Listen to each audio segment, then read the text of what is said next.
华欣到春蓬，沿着海岸线的慢摩旅，我们已经走了将近3/4的路程。今天我们会完成最后的1/4，到达春蓬市区。在快到春蓬市区之前，路边出现了一尊高大的白色巨佛。这是什么地方呢？地图上一看呀，这个地方就是宝善寺。本来我以为只是一个壮观的、美丽的普通的寺院，想不到却给了我本次旅行中最大的惊喜，或者说是最大的惊吓。这个寺庙本不在我的旅行清单之上，因为我第一眼就看到山顶的巨佛，于是我直接驾车来到它的脚下。这里呢也是一个观景台，可以将春蓬海湾的美景尽收眼底。真是一个惊喜接着一个惊喜啊！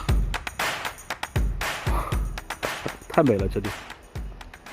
就骑着路边就出现这么神奇的一座大佛，你没办法不注意到它的，这么巨大的，这么庄严的。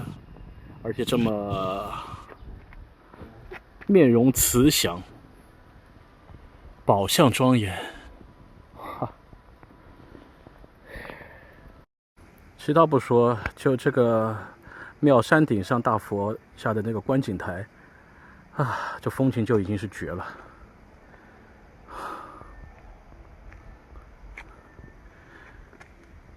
感谢这尊大佛带我们看到如此美的美景。哎呀，善哉善哉，阿弥陀佛，拜拜哦！哇，这条路线真的是我迄今为止摩里到现在最满意、最有惊喜的一条路线，就是这里，赞！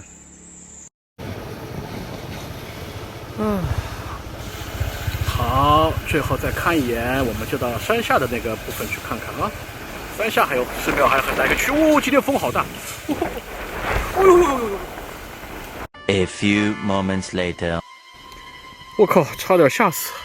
前面树林里边是什么鬼啊？冷不丁的这么看到这么一群赤身裸体的人不像人鬼不像是鬼的东西在里边，这是他们搞的雕塑嘛？刚才上山的时候没看见，下山的时候看见差点我靠！我走进去看看啊。应该就是从这两个金刚这里上去，刚才那边是路边不大好上，我从这边上，这里才正式入口。这一堆赤身裸体的雕像是什么情况？你看，而且在树林里面也太诡异了吧！这吓死个人哦！这么多，哇！我的天，这是地狱的场景吧？天哪！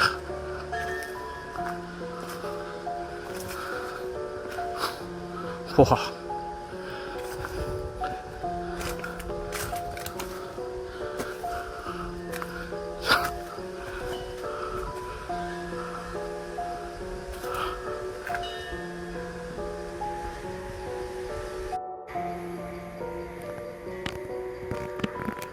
有些还没有完全完工，还没有上色。我靠！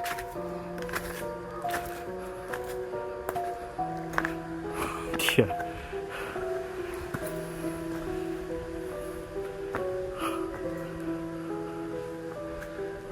我操！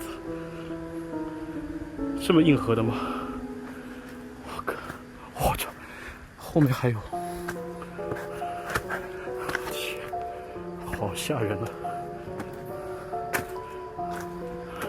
这个应该是还没完工，这应该是阎王吧？阎王在审判这些阳世间犯了罪的罪人，然后给他们各种苦，受各种苦。哦，天哪！我操！后面是什么东西啊？这又是啥？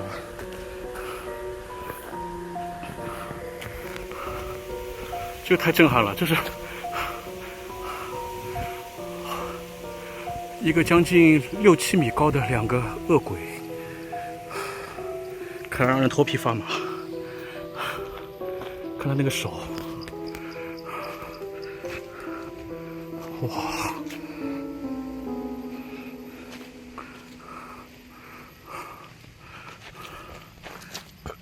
天哪，哦，那边还有。哦，这个是被一头猛兽给吃了。这个是吃下半身，那个是先从上半身吃起。这里还有吊你的嘴，把这嘴吊起来。这里你看，这就是人间屠宰场，就是地狱的场景吧。那相较地狱的场景呢，这边好像又是有点天堂的景象了。都是乐善好施啊，信奉佛法呀。对，它其实就是一种宣传、一种教化的一种。这边的人你看都是面目慈祥，然后生活得很平静的感觉，然后在朝拜佛祖、朝拜菩萨。Say first 你这样搞吓一跳的话就不 safe 了。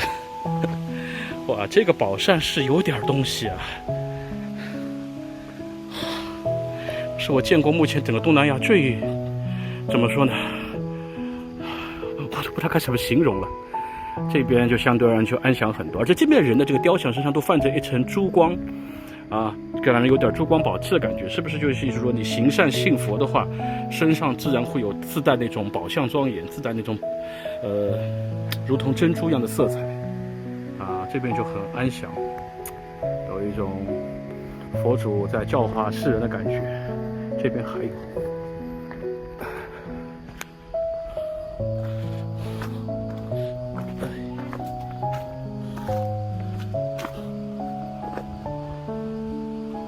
这边的佛像就感觉有点暹罗本地特色，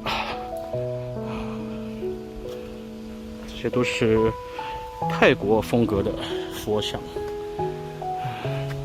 其实泰国本地的这种佛教和印度教还是有一点传承。操，那边还有大恐龙啊！这个地方也太神奇了吧！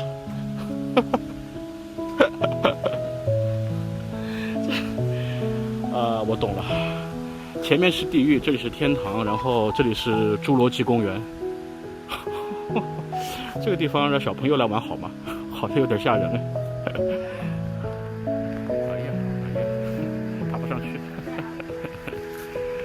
哇，我都不知道说什么好了，这个地方太神奇了。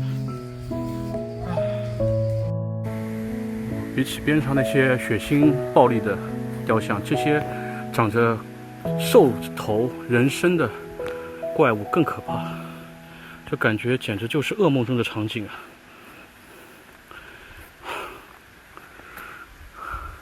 胆子小的人最好不要到这里来，真的奉劝各位。哇，这里还有一个没有完工的，这个在1/2，叫做没有完工的1/2。好吧，差不多了。我操，吓一跳！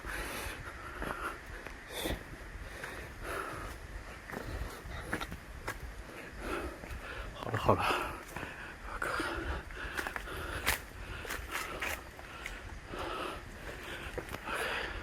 拜，受不了，吓死了！哇，感觉真的是经历了一场地狱之旅啊！这片森林太吓人了，但是又很猎奇，给人很刺激的感觉。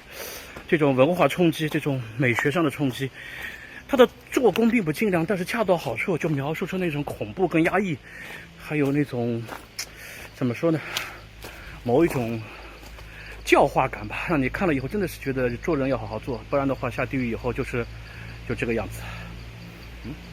嘴巴上什么东西？好，我们下面一层去看看。其实应该是游客或者香客应该是从这条路上来的，这样的话就相当于是一个循序渐进的过程。沿着这条两边布满了僧侣的道路上面去呢，就先看到那个天堂跟佛祖殉道的那个场景，最后再看到地狱的场景，这样才是个完整的。我呢是因为最先骑摩托车到了顶上大佛这里，所以看的方向反了。那我们现在先回到最下面就是一开始那个入口这里，我们入口这道法还没看过。现在我才回到了一开始的入口。其实正常的游客应该是先把车停在这个停车场，然后步行再上去的。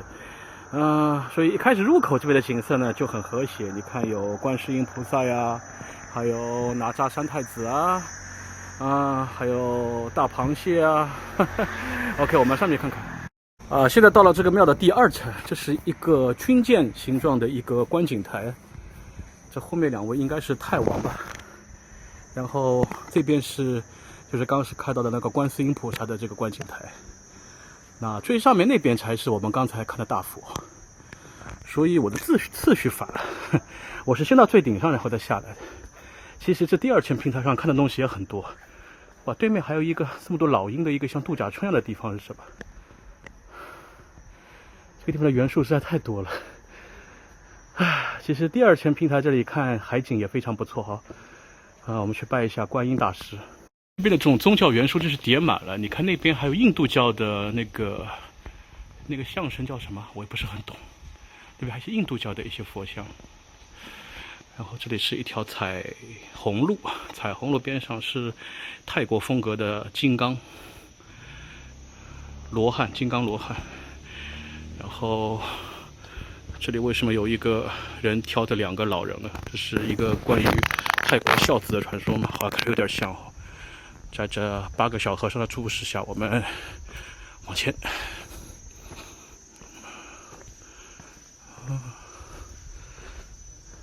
这里是一个佛殿嘛？这是一个佛殿。拜一下。这个都看不懂，可惜。然后这样就回到这条路。这条路就是刚才的那些有这么多和尚的那条路。我们上去以后就到那个地狱天堂的场景这边，再往上走才到那个大佛的观景台。所以说我的参观次序完全是反了，我从高往低看，其实应该是从低往高看，这样才有一个循序渐进的过程。不过无所谓了。好，我们最后到这个观音大师的这个观景台上来看一下。好，现在我们在第2层平台。其实我觉得这个平台才是这个庙的精华所在。这尊观音像和下面的这些元素感觉都是很美的。整体感觉这个地方才是这个庙的主观景台。这还有一个龙柱。泰国这边但凡是华人风格的庙宇都有一条龙柱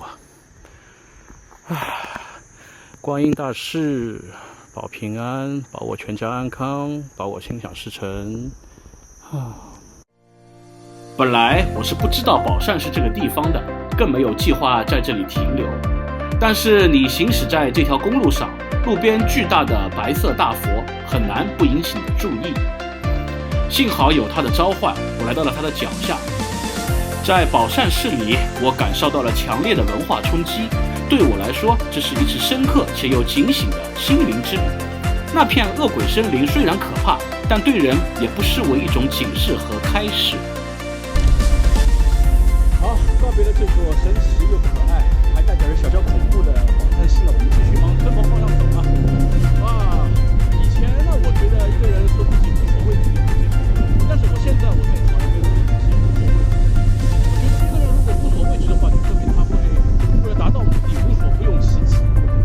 但凡你看到那些地狱场景，你会感到害怕，就说明你还有救，你还有道德观念。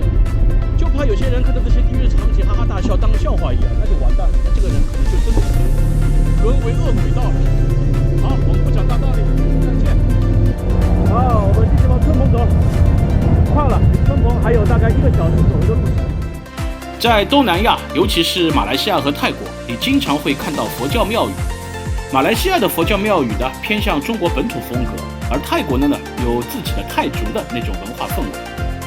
但是有个共同之处，就是2个国家的佛教庙宇都融合了除本民族和宗教之外的一些文化因素，比如说印度教啊、中国民间传说的一些特点。那么宝善寺呢，就是一个集大成者。离开了让人眼花缭乱，同时又发人深省的宝善寺，我们又来到了海边，这里又有一个美丽的沙滩。好，又到了一个沙滩。我都已经觉得这一路上来已经到过无数个沙滩了，应该有10多个吧，20个应该没有的。这个也很美，这个沙滩。然后这里又是一个海边的悬崖峭壁，这个比那个红崖要高一些，但是这个是石头的，就不红了，白崖、灰崖。哇哦，这个沙质做的很好，踩起来超级软的，就跟踩在棉花糖上的感觉一样。啊，水质也很好。哇，这里我觉得每一个沙滩都比华欣、普吉岛还有苏梅岛的好哎。春蓬和巴蜀这些海边，不需要我再多说什么了。啊，真受不了！这为什么每个沙滩都这么美？再这样下去，我要对这个海洋美景产生审美疲劳了。啊，上帝一定是在这里复制粘贴无数个美妙的沙滩。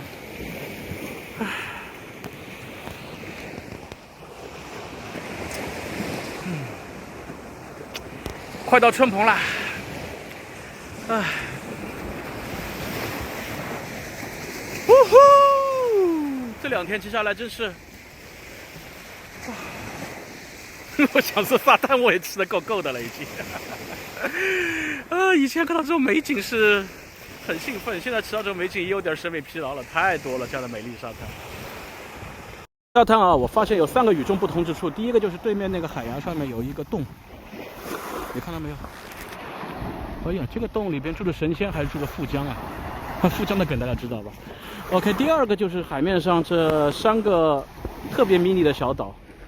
这个3个小岛应该是泰国湾上其实4个了。仔细看有4个小岛，是泰国湾上最小的4个蓬莱仙境了吧？然后最后一个呢，是对面那个石头顶上，还居然有人在海钓。哇，这3个小伙子，这个地方钓鱼有点厉害呢。好了，我们继续往春蓬，记得几天前准备出发去华欣山百峰时，我也在春蓬稍作停留。当时的影片里边，我也去拜访了前往格道岛的轮渡码头，但那个码头呢，主要是承担货运和车辆轮渡的一个功能。那么如果你仅仅是一个游客，并不需要携带交通工具独自上岛的话，那么针对游客的游船码头在哪里嘞？那么下面呢，我们就顺道去探访一下这个游船码头。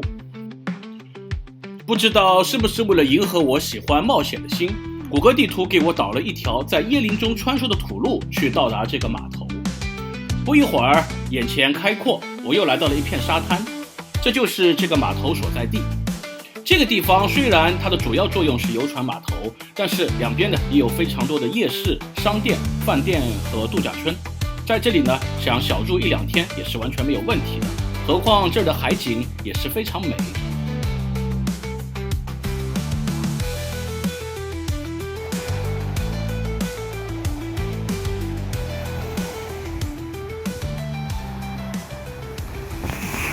Bon voyage！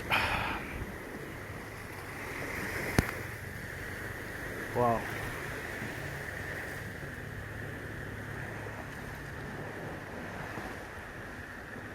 哇，这个栈桥好长啊，一眼都望不到头。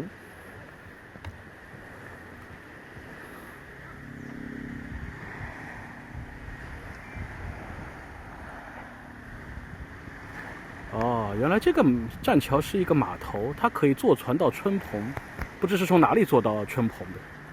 High Speed Catamaran Lompraya， 不知道，这也反正就是一个快艇的一个码头，其实是。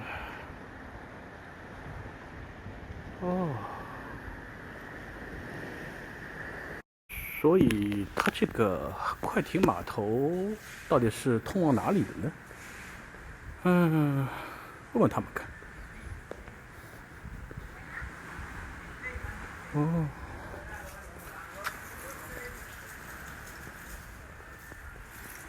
Excuse me, is this ferry go to the Kopaan? Kodao. ，Kodao。原来这个就是到那个科道岛的那个高速游艇的那个码头。Next year. Nakia? Not now. Yes, I know. I just ask. Yeah. 原来这边。About About May? Yeah. So that's for this season. Pardon? This season is close. Now close. Open about May. May. Yeah. Oh, so 还有 half years, so gets quite be open. 哦，它这个地方是要春天才开哦。啊。那它这个春天才开，这个地方怎么还有这么多工作人员在这里啊？OK， 这就是到可道岛的快艇。这个海边还有很多小吃档，刚好现在也饿了，就买一点烤串儿，还有一个他们的椰浆甜品，我也不知道什么东西，试试看。哇，这个烤串一般，这个甜品超好吃，它是在椰奶跟奶油里边加了一个溏心蛋，哇，配合这个美景，这甜甜香香甜甜的甜品，太赞了。离开前往格道岛的游船码头，说明我们离春蓬市区就越来越近了。在进入市区之前，我们还要去探访一座高山顶上的观景台。这座观景台不仅可以眺望整个春蓬海湾以及春蓬市区的景色，更重要的是，它是泰国南部一个重要的鸟类观赏地，而它最出名的就是展翅高飞的老鹰。这个雕塑就说明了一切。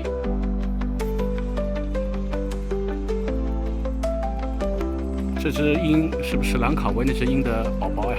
小1号的，考丁索。这个地方如果说阳光好的时候来看，那可是美风了。不过春蓬村里好像在下暴雨远远的看过去，春蓬村里的雨好像下得很大哦。我们待会儿做好迎接暴雨的准备吧。好，看完这个观景台呢，基本上我们也就到春蓬市区了。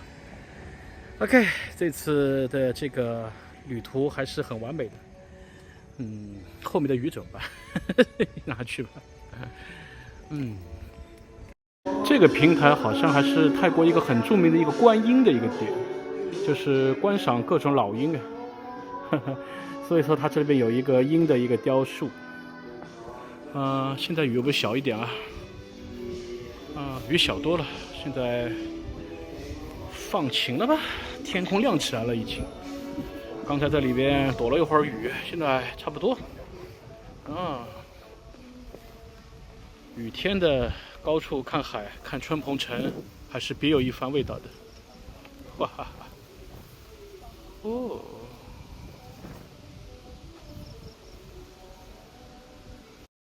刚说它小，又下大了，想不到最后这个观景台成了观雨台了。也好，从来没有看过雨天从高处往下看的感觉。哇哦！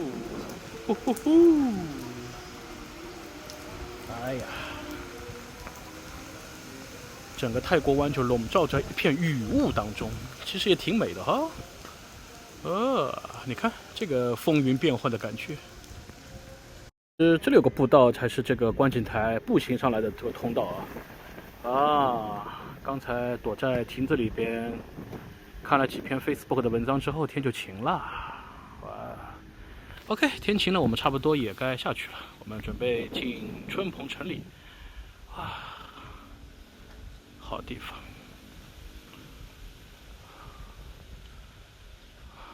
再见了，大鸟。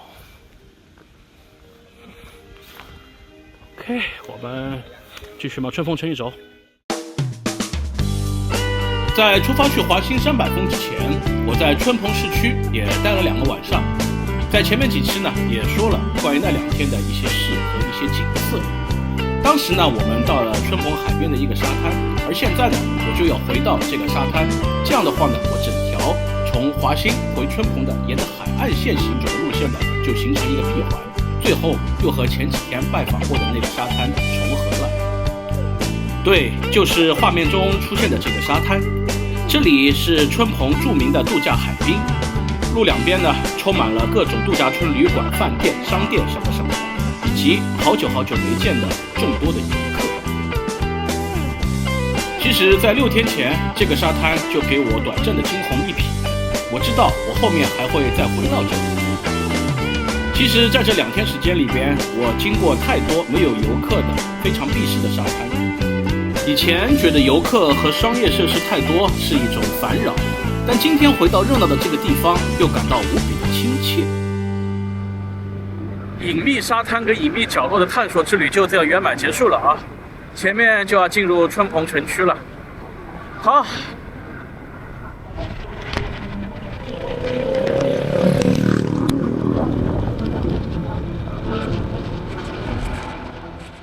哈哈，看到这头牛的雕塑和这边这个像船舱一样的救生员休息室呢，我就知道和前几天在春蓬这边沿着海岸线这个一路逛过来这个地点是重合了。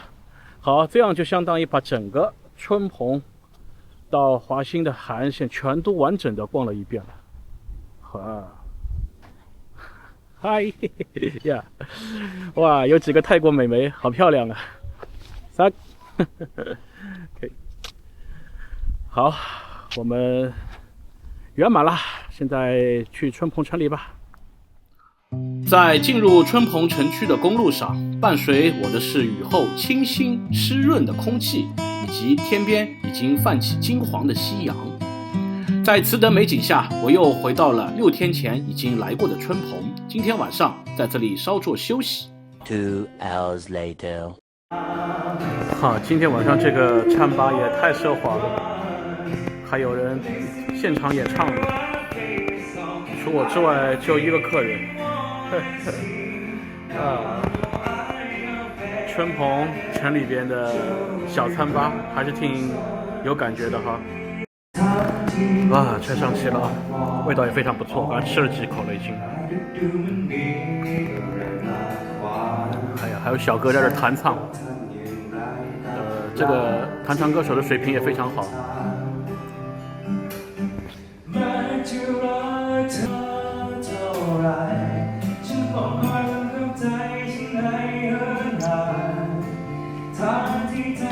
春蓬的雨夜，能找到这么一家餐吧还是很开心的。吃好，现在外卖也齐了。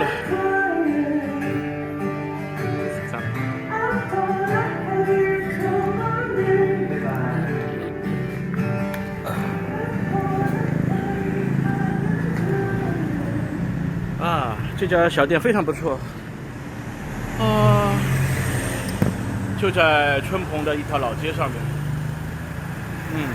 它既是餐吧又是餐厅，蛮好的啊。关于春蓬这座美丽的海滨城市，我在以前的节目中也是大力推荐过的。那么关于城区以及它周边的那些景点的，大家就可以看我以前的视频，在这里呢我就不多赘述。今天晚上在春蓬过1个夜，明天出发前往苏利他尼和洛坤，然后就回大马了。那么在离我回大马之前，还有将近7天的行程。那么在这7天中呢，我还会安排大家和我一起去探访泰国南部的庙宇，还有一些非常有意思的集市、水上市场和当地的民俗，大家请继续关注哟。